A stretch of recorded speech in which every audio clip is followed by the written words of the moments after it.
उनके लौटने के साथ अनचाही स्मृतियाँ मानस पटल पर पुनः उभर आईं। उनके सवालों को सुनने के बजाय सुमित सोच रहा था कि आखिर उन्होंने आज इस शहर का रुख क्यों किया।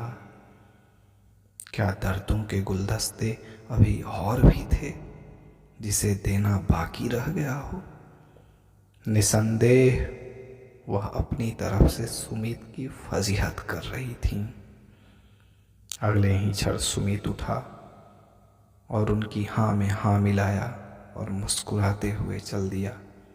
कभी न रुकने के लिए चल दिया।